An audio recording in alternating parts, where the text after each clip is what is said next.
Hello, I'm Eric Coble, and welcome to another CPH Centennial Moment. I can't remember a time when I took a script out into the bigger world without having it done in the playwrights unit first.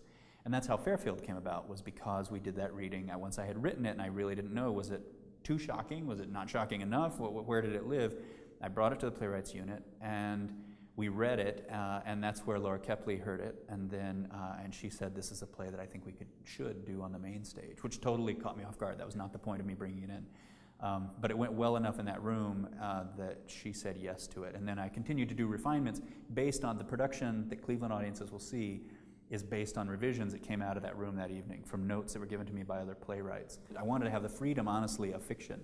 Had I tried to tie it to real events, I think I would have been much more tied down and felt obligated to be fair and to tell the stories and all those things.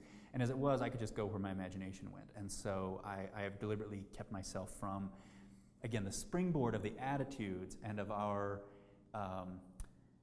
problems of wrestling with issues of race and of how do we talk about racial issues with our youngest members of our community.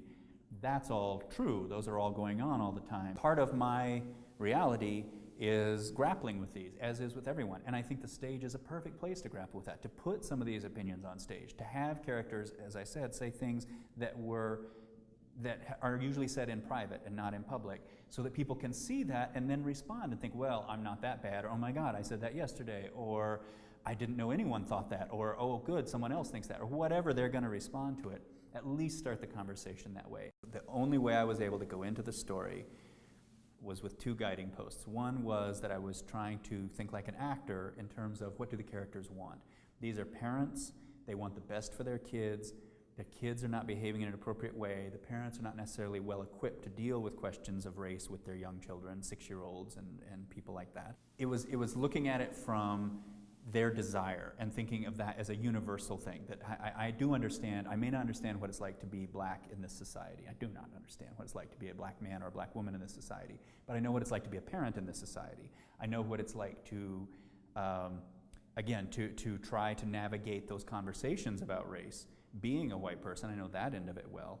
And so I felt comfortable in going in from that direction, leading from the universal human, and hoping that that would carry me through. Fairfield should be seen by people who want to laugh and don't mind being shocked, hopefully in equal measure. That's the goal, 50% shock, 50% laughter. So far, that seems to be the response we're getting from people. I think people who want their comedy with a little bit of meat to it, that have something to wrestle with, to think about, to talk about in the lobby besides being funny, but who also want to, in the words of the local reviewer, scream with laughter, I think is the goal is to hit all of those quadrants. I think, I'm sure it will spark conversation.